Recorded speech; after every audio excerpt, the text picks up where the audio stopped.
Noite.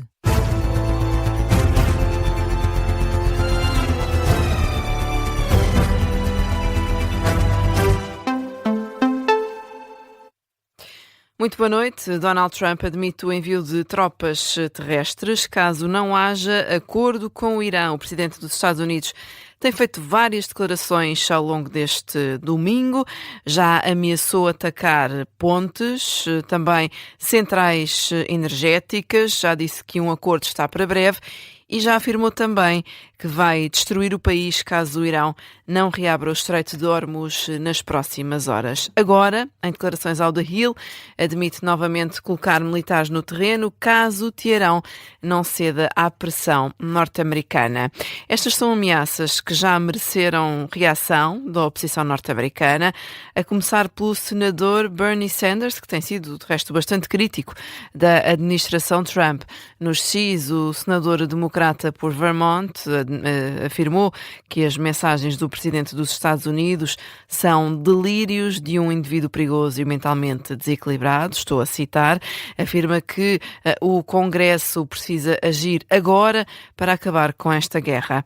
Já o democrata Chuck Schumer afirma que Trump está a delirar como um louco descontrolado nas redes sociais, está a ameaçar cometer possíveis crimes de guerra e a alienar os aliados.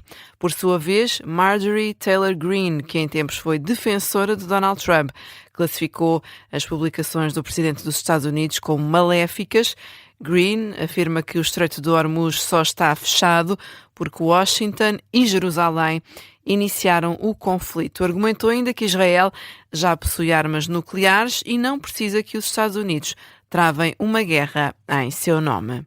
A NATO fez este fim de semana 77 anos. O Major-General Carlos Branco considera que a aliança deve repensar se pretende manter-se apenas como uma força de dissuasão ou se, pelo contrário, devido às ameaças na Europa, pode optar por alargar a estratégia com ferramentas ofensivas. A grande questão é saber se a NATO, que pretende hoje, e estou a falar apenas na lógica dos europeus, é fundamentalmente um instrumento de dissuasão ou quer ir mais longe e fazer mais qualquer coisa. Isto reporta-se fundamentalmente à Rússia. Da ameaça percebida da Rússia por ou seja, que a Rússia vai conter-se no seu espaço, então aí a NATO deve preocupar-se fundamentalmente com a dissuasão. Se a percepção for outra, ou seja, que a Rússia está numa postura agressiva e vai atacar a NATO, então aí a NATO terá outra função e outra postura.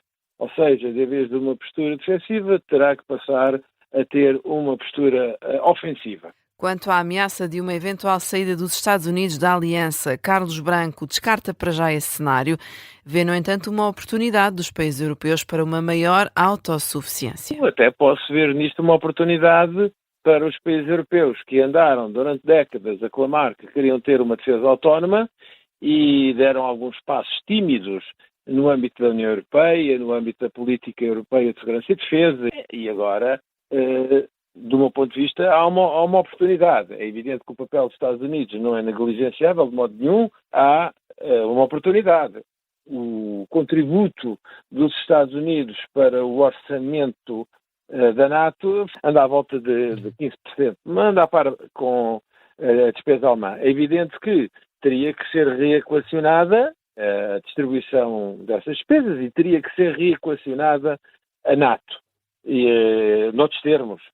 Major-General Carlos Branco, entrevistado aqui à Rádio Observador, considera que os Estados Unidos nunca vão abdicar da posição confortável que têm no continente europeu. Considera que a saída dos norte-americanos da NATO é uma hipótese remota.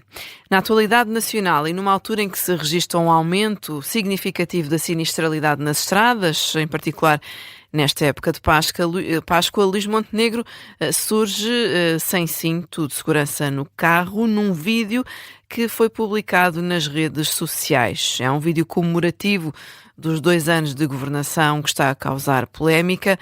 Vamos ouvir aqui um excerto desse registro.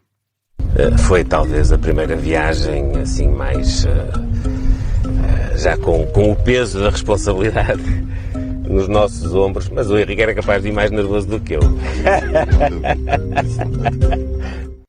O Observador contactou o gabinete de Luís Montenegro, mas até agora não teve resposta. O cinto de segurança é obrigatório, a não utilização é passível de contraordenação, apesar de exceções que isentam quem possui um atestado médico por graves razões de saúde. É um vídeo que levou a reações nas redes sociais, nomeadamente do deputado do Chega, Pedro Frazão, a questionar se o governo vai ou não apagar o vídeo, também numa referência a um outro registro de Leitão Amar que foi apagado na altura das tempestades em Portugal. Esta Páscoa fica marcada pelos apelos de paz no mundo, a começar pelo Papa. Leão XIV pede que a escolha de quem governa seja baixar as armas. Foi a primeira vez que celebrou a missa de Páscoa desde que foi eleito. 50 mil pessoas assistiram ao vivo à celebração pascal no Vaticano. O líder da Igreja Católica lembrou que o diálogo é essencial.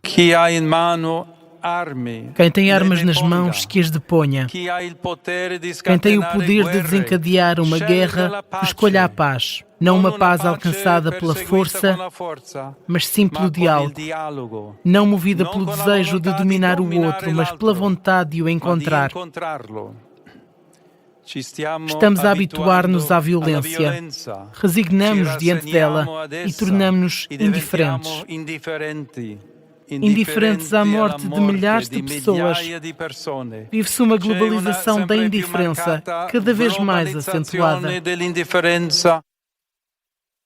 Ouvimos aqui o Papa Leão XIV nesta missa pascal. O líder da Igreja Católica convocou para o próximo sábado, 11 de abril, uma vigília de oração pela paz. O Patriarca de Lisboa fez também um discurso, deu também hoje, aliás, uma missa pascal. Lembra que o mundo precisa de mais do que soluções técnicas para resolver problemas, um apelo à sensibilidade do ser humano para facilitar a resolução dos conflitos no mundo. Na homilia celebrada na Sé em Lisboa, Rui Valério apresentou uma leitura crítica da sociedade atual, marcada no seu entender por um profundo materialismo que reduz a vida ao útil, ao imediato e ao visível. O Patriarca de Lisboa fala na insensibilidade do homem, critica ainda o esquecimento e a indiferença generalizada, aliás, perante o sofrimento, sobretudo, dos mais frágeis. Quem deixa também uma mensagem de paz é o líder da Igreja Ortodoxa em Lisboa. Pede o fim da guerra na Ucrânia, no dia em que os ortodoxos começaram a Semana Santa. Os 60 mil ortodoxos em Portugal celebram a Páscoa não este domingo, no próximo domingo, dia 12. Ora, o líder da Igreja Ortodoxa de Lisboa, Padre Alexandre Bonito, falou com o jornalista Francisco Teixeira Marques sobre as semelhanças e as diferenças relativamente à tradição católica. As diferenças começam no calendário. Seguimos o calendário juliano, ou seja, o calendário Júlio César. Não seguimos o calendário gregoriano. O calendário gregoriano foi atualizado e há uma diferença de 14 dias entre um e outro. Por isso, esta diferença. Tradição semelhante à Páscoa Católica, um período de jejum durante 40 dias, mas que nem por isso é contra a vontade. Vivemos com bastante intensidade, que é um período de jejum, é um período rigoroso, bastante, é o do ano mais rigoroso, embora vivido com alegria em cada um de nós, cristãos ortodoxos.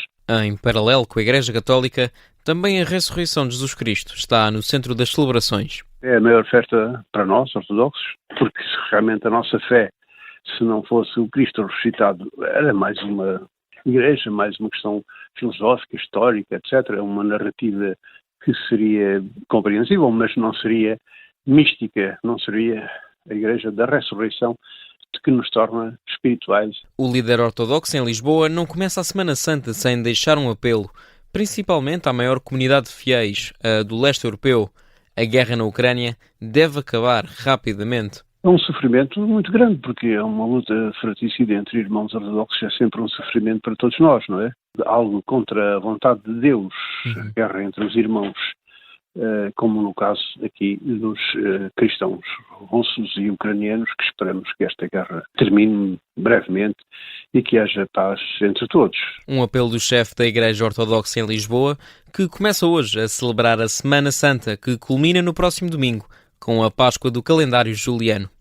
Francisco Teixeira Marques, com um apelo deixado pelo líder da Igreja Ortodoxa em Lisboa, uma igreja que é a segunda maior do mundo da região cristã, prevalece sobretudo no leste europeu, celebra a Páscoa na próxima semana. E numa altura em que se registra um aumento, aliás, dizia-lhe que depois deste fim de semana de Páscoa com temperaturas de verão, esteve bastante calor, mas esta segunda-feira regressa a chuva. Portugal vai estar sob efeito de uma depressão que vai afetar o território continental e a Ilha da Madeira. O IPMA prevê vento, chuva, também descida das temperaturas, como explica a meteorologista Patrícia Marques. A temperatura máxima começa a descer já amanhã, terá uma descida mais acentuada na região sul, mas depois terá uma descida acentuada em todo o território. A temperatura máxima pode descer até 11 graus, principalmente na região norte e centro, e essa descida será mais notória na terça-feira. A temperatura mínima também desce na terça e depois na quarta, e será o que será mais significativo esta semana para além da precipitação. A previsão da meteorologista Patrícia Marques, do Instituto Português do Mar e da Atmosfera. A precipitação deve manter-se até ao próximo fim de semana. Está prevista uma descida acentuada dos valores da temperatura máxima. Vai estar entre os 10 e os 20 graus. A mínima vai andar entre os 8 e os 12 graus.